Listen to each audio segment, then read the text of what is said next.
To factor a difference of two squares. A reminder, no cell phones out whatsoever during class. If they are out, they are gone.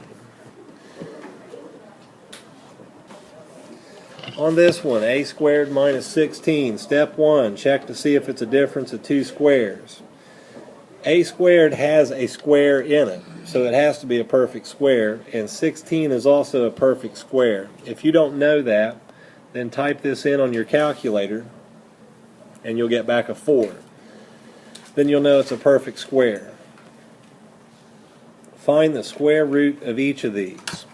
The square root of a squared is simply a, because you multiply a times a to get a squared. Now you have a plus 4 and then a minus 4. 1 plus 1 minus, and that's the final answer. In this problem, you have a coefficient with the variable and then a number at the end. If you don't know if 4 is a perfect square or not, put it in the calculator and you get back a 2. Put a 25 in, you'll get back a 5. The square root of 4c squared. The square root of 4 is 2, and the square root of c squared is c, because c times c is c squared. So you have 2c, and then plus 5, then 2c minus 5.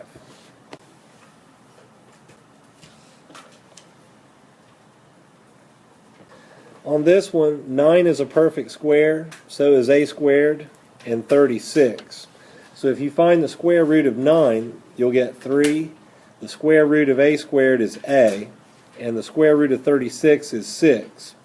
So you have to alternate your signs between plus and minus. There is also another answer you could have.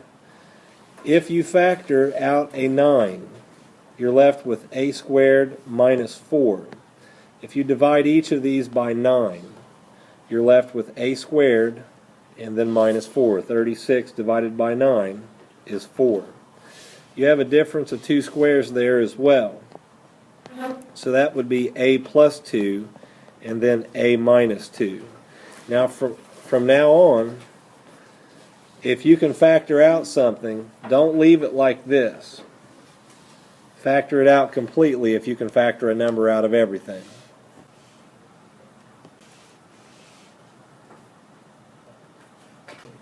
On the practice, this is a perfect square, so is this and this. The square root of 16 is 4, and the square root of x squared is x.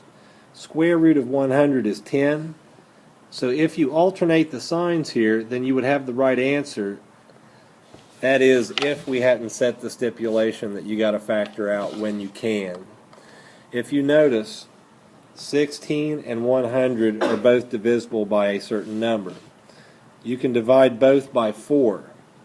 16 divided by 4 is 4, and 100 divided by 4 is 25.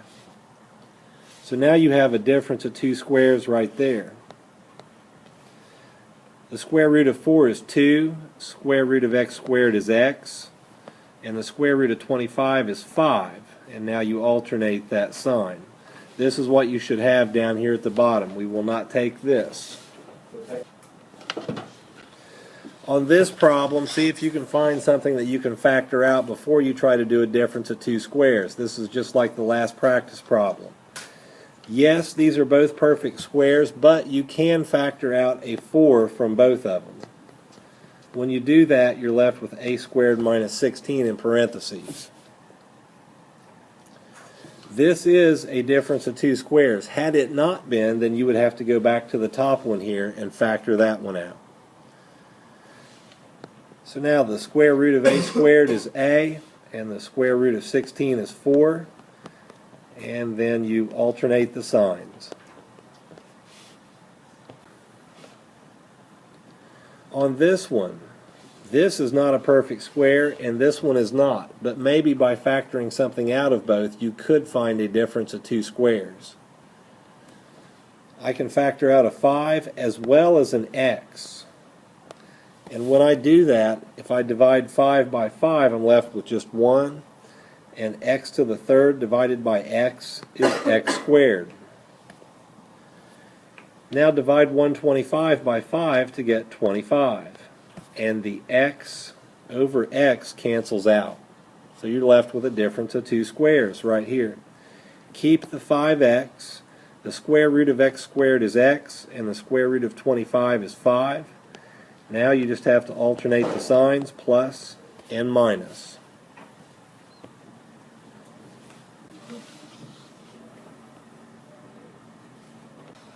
Clearly, 3 is not a perfect square, and 27 is not a perfect square. A squared, b squared, those are perfect squares. So we're going to have to factor out something here. Let's take out a 3 and be left with a squared, b squared, and divide 27 by 3 to get 9. Now you have a perfect square and a perfect square. The square root of a squared, b squared is simply ab. And the square root of 9 is 3. So alternate the signs and be certain to put the 3 out front or it is not right.